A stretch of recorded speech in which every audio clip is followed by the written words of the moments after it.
This was not the intention of my conversation with you today. As I mentioned, I just really wanted to kind of get an idea of what's going on with you and what you're experiencing in your own words. You've shared XYZ.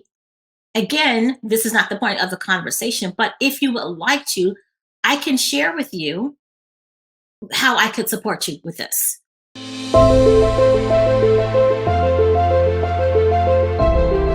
Oh my goodness, you guys. Hello, hello. Before we hop into today's episode, I wanted to share with you really briefly something that I have developed for you that will be dropping here fairly soon in the next couple of weeks.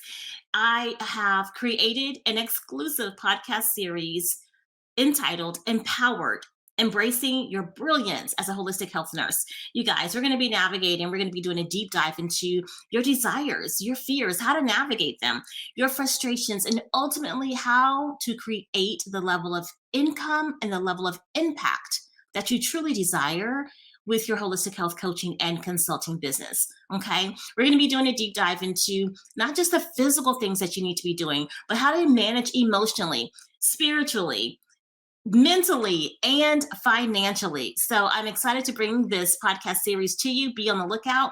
Empowered, Embracing Your Brilliance as a Holistic Health Nurse. Now for today's episode. Hey, hey, hey, welcome back to another episode of the Sharice Williams Show. I am so excited, like always, right? But you want to know what I'm really, really excited about? Oh my gosh, I'm so excited about the upcoming podcast series entitled Embrace Your Brilliance as a Holistic Health Coach. I'm so excited, holistic nurse coach. So excited about that, you guys. It'll be released here shortly, so be sure to keep the eye out for that. And now for today's topic. Today's topic is understanding or defining and understanding your client avatar. And why is this so important? This is so important, you guys. I find that a lot of people want to skip over this step. And when they do, what they find is that they struggle, to be quite honest. And in fact, I had a conversation this morning with a nurse who I was asking her to share with me, a little bit about her business. She said that she is in the weight loss space, kind of in the weight loss space. She said that she's not always sure or confident that she's like speaking to her ideal client or her client avatar. She says that there's just a lot of uncertainty when she's having conversations. And because of that, I asked her, how is her marketing and what is she doing in terms of showing up online? She said that she really hasn't been. She said for the last several months, I really haven't been showing up online because I'm not even like, there's again, so much uncertainty. I'm not clear exactly who I am wanting to support and how can I articulate that to them. And if you can imagine, I asked her, well, what does your business revenue look like? And she said, honestly, I'm not really making the money that I want to make. And it's very, very inconsistent. Sometimes I'm not making any money at all. Other times it's very, very inconsistent, which stands to reason, right? Because here's the thing. This is the most important piece to get of the entire equation. Who are you here to serve, right? And because it's everything downstream from that is going to be affected. If you're unclear, if you have a certain level of uncertainty around who it is that you can support, how it is that you can support them, how to articulate that confidently, what it is that you can do to help them, then guess what? You could be in a room full of people, whether this is a virtual room online or whether you are literally someplace in a conference room, a networking event, any type of event, and you could literally be in the midst in a sea of your ideal clients, but you won't recognize it. You'll say, I can't find clients. And literally they're all around you, but you don't see them because you aren't clear, right? And they don't see you as a solution to their problem because again, you're not clear. Okay. So this really does drive everything. And so I'm going to share a couple of questions that you can ask yourself, and you can also ask them being your ideal client or your ideal avatar, so that you can really get clear and start attracting your ideal clients to you in abundance. Okay. Think about it like this. It's hard to hit a moving target, is it not? Yes. You know what's even harder to hit? A target that you don't even know is there. And so that's what I liken it to when you're out and when you're doing your thing online, or when you're out and about, and you're wondering why you don't have as many clients as you would like. If you don't know who you're looking for, and let's just say you're looking for everybody, right? It's because that's usually one of the questions when I ask, who are you here to support, or who are you here to serve? And oftentimes the answer is, oh, everybody. Let me just tell you, wrong answer. Wrong answer, because when you are speaking to everyone, you're speaking to no one. No one hears it, right? And this other thing, the other thing I want to really drive home is that you cannot be all things to all people. Can you help everyone? Absolutely, we all can. However, you cannot be all things to all people. And you don't want to be quite honest, okay? You want to be very clear, very specific on the problem that you solve, right? So I am going to, you guys know me, my clients on my holistic health clients typically are either pre-diabetic or diabetic, type 2 diabetes, or they are hypertensive. Those are the type of clients that I love to work with. Those are the type of clients that I speak to when I am posting things online, when I'm in conversations with people, when I'm out and about, wherever I am. That is who I'm speaking to specifically. Now, do I get other outliers? Yes, I do, as you will as well. However, I'm very clear on those people. So I saw that. So if I'm in a setting, and for whatever reason we start talking about either diabetes or hypertension, oh, that's client, client, client, client, client. You see how it's very easy for me to identify, versus lots of conversations could be going on about lots of things, and I'm like, do I left, right, center, like where am I going here, right? And so, who is it that you are here to serve? And the answer is not everybody. Okay. So this could be a particular disease process. Like I just mentioned, diabetes and hypertension. You guys know Dr. Orlandis.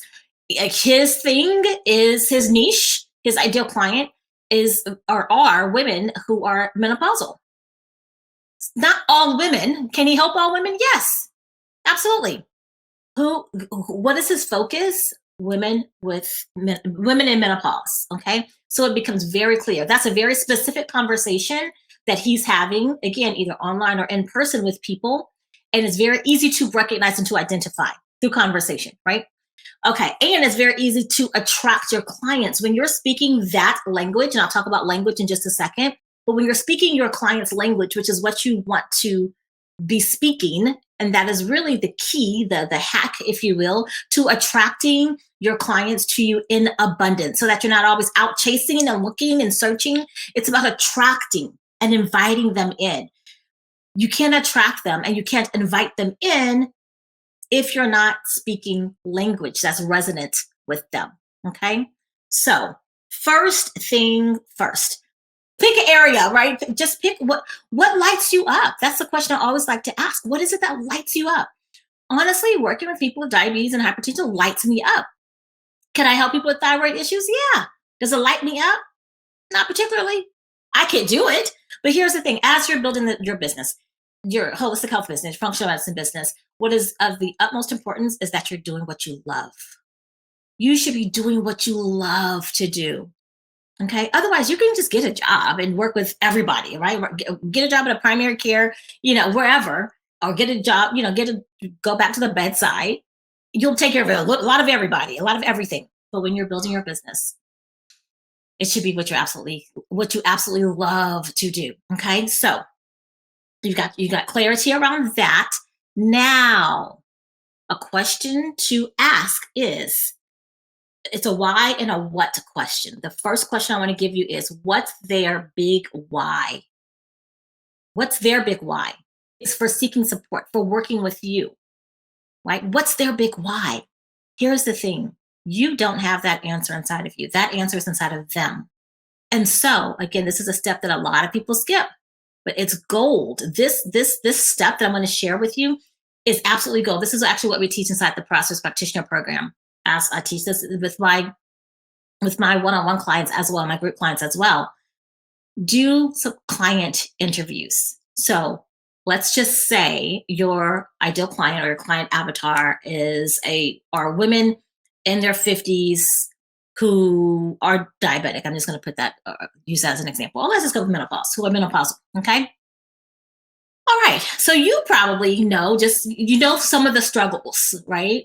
As a clinician, and maybe even you have been through menopause yourself, perhaps just depending on how old you are. What's most important is that you find, I would say, find 10 women who are your ideal client avatar, right? Find 10 women. And guess what? They're all around you. You probably work with some. You probably have some in your family. You may have already worked with some in the past in a a patient or a client scenario. They're around you. Okay. Ask them these questions. Ask them what's their big why? What is their big why? Why do they want support with this particular issue? And then take notes, write it down. How do they express what it is that they experience on a daily basis? How is it that they express what it is that they're struggling with? How do they say it? Because again, when you are having conversation, online or offline, you want to make sure that what you're saying is going to resonate with them. The best way to do that, ask them. 10 minutes with 10 people. For those of you who are thinking, oh my God, I don't have the time to do that. Let me tell you, you don't have the time not to do it. It's part of your market research. And if you are having inconsistent income, if you are finding that you're posting online, but no one's showing up, or maybe you're not posting online because you're not even sure what to say, this is the missing piece. Okay. So that was question one. The next question I want to give you is, I told you it's a what and a why. This is the what question. What are they trying to avoid or overcome or steer clear of? What is it that they're trying? Maybe if maybe they're pre-diabetic and they're coming to work with you, and one of the things that they're trying to avoid is, and maybe they're diabetic and they're taking oral medications, right? So maybe one of the things they're trying to avoid is the progression of their diabetes, and they don't want to have to be put on insulin. Okay, but guess what? Ask them. Again, find same 10 women that you're having this 10-minute conversation with. Ask them, what are you wanting to prevent? What are you trying to overcome? What are you wanting to avoid? Okay. All right. The next question, you see how this is gold? You're not thinking of it hypothetically, like from a nurse's perspective or from a nurse practitioner perspective, this is what it is. No. Ask them. Remember, the answers are within them. Okay. Next question. What's the big vision that they have for themselves and their future? You might be thinking, how does this? Because if their disease process, well, we know if left untouched or unaddressed, their disease process is going, whatever their disease process is, whatever is going on, whatever symptomatology they're having, maybe they're menopausal, and maybe the menopause won't progress, but their symptoms might worsen or might be prolonged, right? So ask them, what's the big vision that they have for themselves and for their future? Okay. And here's a question for you to ask yourself. This is all like homework stuff for you, background stuff. How are you the solution for getting them there? 3, 4 bullet points. How are you the solution for getting them there? Okay. We know we can help them. That's not the problem. Can we articulate it in such a way that it's powerful and succinct and that it lands with them? It hits home with them. That's the key. Okay. So take the time to do 3 or 4 bullet points. 5, I mean, you can do as many as you want to, but 3 or 4 is plenty. Okay. All right. Final question that you can ask them. What are their hesitations, fears, or concerns that you'll have to overcome with them in order for them to say yes to getting support? Ask them. So here's the thing. I just want to clarify this 10-minute conversation that you're having with them, it is not like a bait and switch, like, oh, I'm going to have this conversation with you, and then I'm going to enroll you in my program. This literally is a fact-finding mission. This literally is doing market research. And now I will say this, if at the end or when you get to this question, if it feels like a natural, the next step to maybe offer your services, then say, you know what? I mean, just make it abundantly clear. This was not the intention of my conversation with you today. As I mentioned, I just really wanted to kind of get an idea of what's going on with you and what you're experiencing in your own words. You've shared XYZ. Again, this is not the point of the conversation, but if you would like to, I can share with you how I could support you with this. Only, hear me clearly, only offer this. Number one, if the conversation just kind of naturally led there, and always ask permission to share before you start. Like, oh, I can help you with that. And blah, blah, blah, blah, blah, blah. No, that's not the point of this conversation. You can always reschedule them for a conversation to really, and you guys know I teach this inside of the program, is how to have an effective enrollment conversation, right? So just make that distinction, you guys, because the last thing you want to do is break rapport and for them to think, oh, she's just trying. No, no, no, no, no, no, no. You want to be a woman of your word or a man of your word, whoever's listening to this, right? And you want to stick with the plan, unless, like I said, it goes there. If it just naturally goes there, because I've had that happen before. That's why I'm bringing it up. Where the conversation kind of just meanders its way, and we ended up kind of being in a sales conversation. But I made that distinction because, again, I don't ever want it to be like, oh, she just got me on the phone because she went. No, no, no, no, no, no, no, no. Okay. All right. So those are your questions, you guys. I encourage you to rewind this, pause it, write it down, and then don't just let it sit there in your notebook. It's not going to do any good there. You're going to now, and don't just ask your mom or your cousin or your grandma because you know they're going to say yes. If they're not your ideal client, they're, I'm going to say, irrelevant for this exercise. What's most important for this exercise is that you're speaking to your ideal client so that you can start attracting your ideal clients to you in abundance. Okay. All righty, my friends. Well, this wraps it up for this episode again. So excited about, can you tell I'm excited? I'm so excited about the podcast series, Embracing Your Brilliance. Holistic nurse coach, okay? Or consultant for that matter. All right, you guys, have a wonderful, wonderful rest of your day. And if you got value from this episode, share it. Share it. Please don't be out there struggling and having your colleagues struggle as well. If they're struggling creating consistent revenue with their business, if they are struggling being servicing enough clients, if they are struggling, if they're not making the level of impact that they're wanting to make, and they're not making the level of income that they're wanting to make, share this episode with them. Okay. All righty. Until next time. Bye for now.